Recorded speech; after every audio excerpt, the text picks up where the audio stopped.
জাতীয় সংসদ নির্বাচন এই সরকারের অধীনেই হবে। ইতিমধ্যেই তো বিএনপি মহাসচিব বলেছেন যে নিরপেক্ষ থাকতে না পারলে নিরপেক্ষ সরকারের প্রয়োজন হবে। না, এখন মহাসচিব একেবারে বলে নাই যে এই সরকার নিরপেক্ষতা হারিয়েছে কিংবা এই সরকার কিন্তু চলবে না, নিরপেক্ষতা রাখতে পারছে না এমনটিও বলেছেন। না, রাইট। এখন হ্যাঁ, কিছু ক্ষেত্রে বলেছে। তাহলে এখন তারা এই সমালোচনায় যদি নিজেদেরকে শানিত করে তারা যদি নিরপেক্ষ হয় তাহলে তো এই সরকার থাকবে।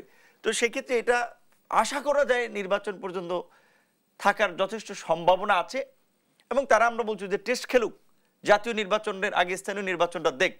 প্লাস হচ্ছে আজকের তরুণ নেতৃত্ব সৃষ্টির কথা সবাই বলছে, তরুণদেরকে রাজনীতিতে আসার আহ্বান করছে।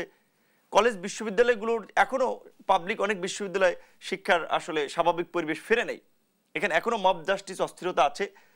তো এখানে ছাত্র সংসদ নির্বাচন দিলে কলেজ বিশ্ববিদ্যালয়গুলোতে একটা সুন্দর পরিবেশ আসবে। এই যে ছাত্র রাজনীতিতে অছাত্রদের যে আধিপত্য, যাদের ছাত্রত্ব শেষ হয়েছে 7-8 বছর আগে, তারা ছাত্র সংগঠনের নেতা এবং পড়া নাই লেখা নাই, তারা ছাত্র নেতা, কাজ নাই, ক্যাম্পাসে খালি গোড়ো শোডাউন দাও মিছিল করেই।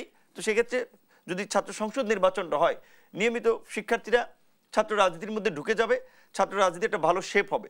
একই সাথে জাতীয় নির্বাচন আগে যদি স্থানীয় নির্বাচনটা হয়, সেখানে এই যে আপনার আধিপত্য বিস্তার কেন্দ্রিক যে রাজনীতি, এই 5 মাসে শুধু হ্যাঁ সরকারের দুর্বলতা আছে, সরকারের ফাংশনিংয়ের সমস্যা আছে, সরকার শক্তভাবে ভূমিকা নিতে পারছে না, ওখানেও সমস্যা আছে।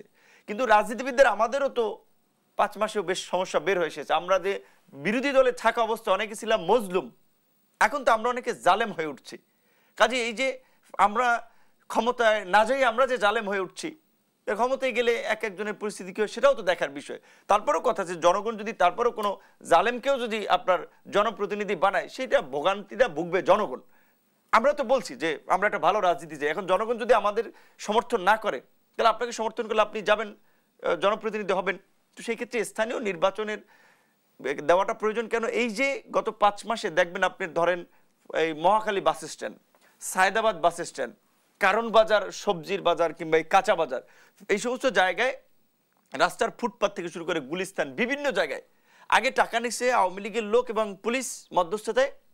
এখন কিন্তু আওয়ামী লীগ তো নাই, টাকা নেওয়া কিন্তু বন্ধ হয়নি, টাকাটা নিচ্ছে, চাঁদাটা নিচ্ছে, কিংবা এই যে ট্রাকগুলো এই ঢাকার বাইরে থেকে যারা ঢাকায় ঢুকে পয়সা নিচ্ছে, বিভিন্ন খেয়াঘাট, লঞ্চ ঘাট, টোল প্লাজা, এমনকি যে টোল প্লাজা আওয়ামী লীগের আমলে পত্রপত্রিকায় রিপোর্ট হয়েছে যে 5-7 বছর আগে তার ডাবল টাকা উঠে গেছে, তারপরেও রাজনৈতিক বিবেচনায় তারা টোল নিত।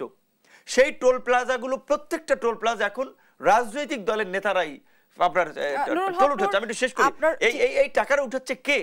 গণ অধিকার লোক না জামাতের লোক না বিএনপির লোক না ছাত্ররা? সেটা দেশবাসী দেখছে। তাহলে ওই জাতীয় নির্বাচন আগে যদি স্থানীয় নির্বাচন হয় তখন কিন্তু হাটে হাড়ি ভেঙে দেবে।